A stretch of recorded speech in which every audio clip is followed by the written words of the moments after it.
तरीन पाकिस्तान दिफाई और खारजा अमूर के हवाले से मुसीबतों में फंसा हुआ है और पाकिस्तान की सियासत टीओआर्स के अंदर फंसी हुई है। पहले मामला हुकूमत और अपोजिशन का था, अब वकला बरादरी के नुमाइंदगान ने भी कहना शुरू कर दिया कि अगर 15 दिन के अंदर हुकूमत और अपोजिशन के दरमियान टीओआर्स के मामला तय नहीं हुए और अगर सुप्रीम कोर्ट बार की तरफ से जो दिए गए हैं टीओआर्स ज़ाब्ताकार उनको शामिल नहीं किया गया उस तमाम लाएअमल के लिए जिसके जरिए कमीशन बनना है, तो फिर वो सड़कों पर आने पर गौर कर सकते हैं। हमारे पास फिरोग नसीम साहब मौजूद हैं जो माहिर कानून है और वाइस चेयरमैन है पाकिस्तान बार काउंसिल। उनका हम शुक्रिया अदा करते हैं उन्होंने ज्वाइन किया। फिरोग साहब, मैं आपका बयान पढ़ रहा था, दूसरे जो बुकला रहनुमा है उनका भी बयान पढ़ रहा था। ये फरमाइएगा कि आपको क्यों परेशानी है कि हुकूमत और अपोजिशन के दरमियान मामला जो है वो तूल पकड़ सकते हैं? देखिए, क्योंकि मामला है बड़ा सिंपल, इसको कॉम्प्लिकेट किया जा रहा है। सिंपल इसलिए है कि कुछ एडमिशंस हैं कि जो पार्लियामेंटेरियंस हैं, प्राइम मिनिस्टर साहब हैं, उनके बच्चे हैं, उनके ऑफशोर कंपनीज हैं, फॉरेन एसेट्स हैं। तो अब ये तो सिंपल बात ये है कि उसकी ट्रेल देनी है, एक रेकन्सिलिएशन देना है और मामला ख़त्म हो जाता है। मैं तो दुआ करता हूँ कि प्राइम मिनिस्टर साहब इससे खुश असलूबी से बाहर आएँ। लेकिन अगर फॉर सम रीज़न हाइपोथेटिकली अगर प्राइम मिनिस्टर साहब अपना रेकन्सिलिएशन या मनी ट्रेल नहीं दे पाते तो ये पाकिस्तान के लिए, पाकिस्तानियों के लिए, सिटीजन्स ऑफ पाकिस्तान के लिए, डेमोक्रेसी के लिए एक बड़ा एक ब्लॉट है कि इस किस्म के एलिगेशन के साथ हमारा प्राइम मिनिस्टर है। तो इसको जितनी जल्दी प्राइम मिनिस्टर साहब सिटीजन्स ऑफ पाकिस्तान, वकला बरादरी, पार्लियामेंटेरियंस सबके हिसाब से इसको क्लियर करें और बात खत्म हो जाए। तो जो अभी तक अमल आपके सामने आया है इस वजाहत का जिसका आप फरमा रहे हैं बहुत अहम है, बतौर टैक्स पे ज़रा हम भी चाहेंगे कि ये मामला जल्द से जल्द तय हो और उसके साथ साथ उस हाथी की दुम से पकड़कर उस हाथी को बाहर लाया जाए, जिसको हम बदनवानी कहते हैं। उस मनी ट्रेल के जरिए आप दूसरे मामला पर भी फोकस कर सकते हैं। अब हुकूमत और अपोजिशन की तरफ से ये एक कमेटी बनी हुई है, नाम अभी तजवीज़ होने हैं। स्पीकर साहब ने कहा कि जी जब नाम तजवीज़ हो जाएंगे तो फिर उसके ऊपर मैं हतमी राय दूंगा। तो वकला बरादरी अल्टीमेटम क्यों दे रही है? आप उल्टी गिनती पार्लियामान को क्यों गिनवा रहे हैं कि 15 दिन के अंदर करें जी, 7 दिन के अंदर करें जी, वरना ये वरना क्यों? इसका जवाब मैंने आपको दिया ना कि अगर एक मामला इतना सिंपल है तो उसको इतना कॉम्प्लिकेट करके इसमें 2 महीने, 1.5 महीने, 2-3 महीने हो गए हैं और कुछ भी नहीं हुआ, तो ये बात डजंट मेक सेंस कि अगर इतनी सिंपल बात है, सिंपल एक रेकन्सिलिएशन ऑफ वेल्थ देना है, अपना इनकम स्टेटमेंट बताना है कि मेरे ये सोर्सेज हैं, ये पैसे यहाँ से आए, वहाँ से आए, उस वक्त मेरे बच्चों के ये एसेट्स थे, ये उसके सोर्सेज थे, वो मेजर थे, मेरे डिपेंडेंट नहीं थे, ये मेरे इलेक्शन कमीशन ऑफ पाकिस्तान के डिक्लेरेशंस हैं, ये मेरे बच्चों के टैक्स रिटर्न्स हैं, मेरे टैक्स रिटर्न्स हैं, उस सब के साथ इसको सिंपली, ये तो 1 घंटे का भी काम नहीं है। अब इसमें इतनी लंबी चौड़ी कमीशन बननी, और वो ये इसलिए है कि पाकिस्तान के जो इदारे हैं, FBI है, नैब। जी, I think we have some signal problem. अगर फिरोग साहब का हम सिंपल ऑडियो जी, आप बात कीजिए फिरोग साहब। जी मैं ये कह रहा था, पता नहीं आपने लास्ट बात कहाँ तक, बस आपने कहा कि FBI के इदारों वाली बात पहुंची हम तक। अब देखिए, इसका मतलब ये है कि अगर एक सिंपल चीज है, हमारे FBI के इदारे, नैब, FIA, वो किसी काम के नहीं, वो सारे के सारे मातहत है।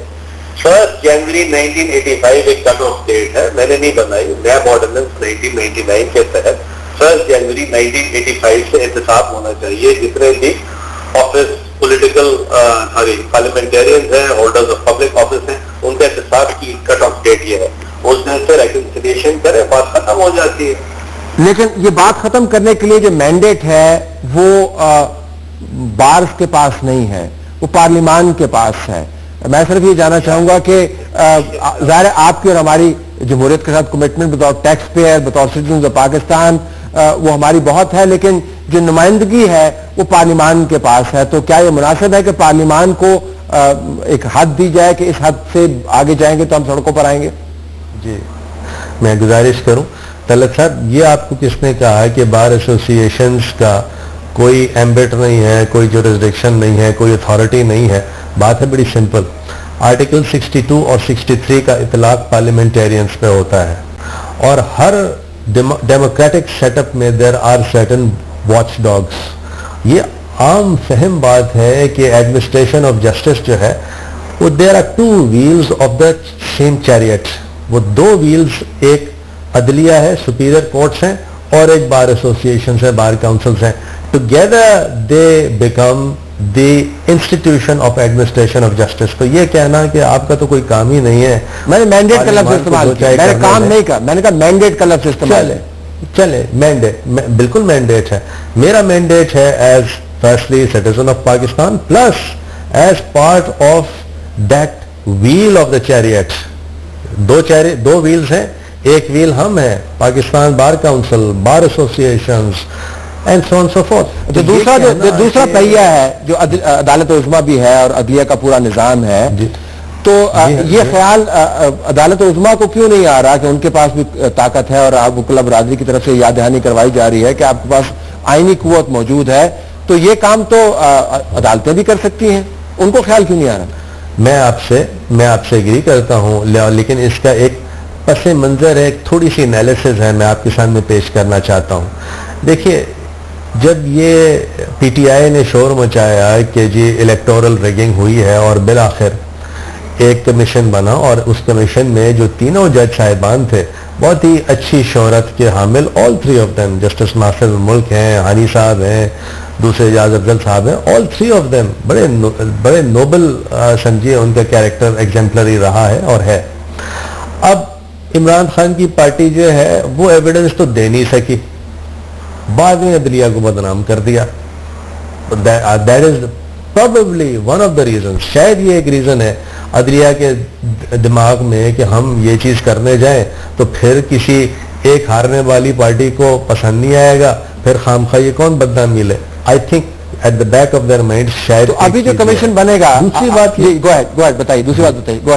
دوسری بات دوسری بات یہ ہے کہ جب T O R federal government نے دیے تو وہ اس کو تو ایسے وہ غلط ٹی او آرز تھے، اس میں انہوں نے کہا آل سٹیزنز آف پاکستان ان کی انکوائری کی جائے، یعنی 1947 سے لے کے 2016 تک تمام جس پر بھی الزام ہے اس کو کھودا جائے تاکہ قیامت تک اس کا کوئی حل نہ نکلے. تو اس ٹی او آر کو نہ صرف عدلیہ نے ریجیکٹ کیا بلکہ سب سے پہلے پاکستان بار کاؤنسل ہم لوگ نے اس کو ریجیکٹ کیا کہ یہ نہ صرف ایک سیلف انٹیلیجنس پلس یہ جو 1956 کا ایکٹ ہے یہ اس کے بھی خلاف ہے، کیونکہ وہاں بھی لکھا ہوا ہے ڈیفینیٹ کوئی چیز ہو اس کی انکوائری ہوگی. اگر میں آپ سے اگر میں آپ سے پوچھ پاؤں مختصراً فرمائیے گا، آپ کے خیال میں اب جو کمیشن بننا ہے کیا وہ تناظر جو آپ نے ریگنگ کے کمیشن کے حوالے سے بتایا اس کے تناظر میں وکلا برادری کیا سمجھتی ہے کہ سپریم کورٹ کے جج کو یا چیف جسٹس کو اس کو ہیڈ کرنا چاہیے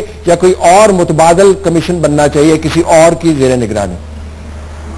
میرے حساب سے تو commission is a secondary option. میرے حساب سے تو آرٹیکل 184(3) میں کاگنیزنس سپریم کورٹ کو لینی چاہیے. اگر افتخار چودھری صاحب کسی خاتون کو 2 بوتل شراب رکھنے میں 184(3) کر سکتے ہیں تو یہ تو بالکل پرائم کیس ہے. If there is 184(3) justified in the history of Pakistan, it is this case. بہت شکریہ فیروز نسیم صاحب، آپ نے ہمیں جوائن کیا.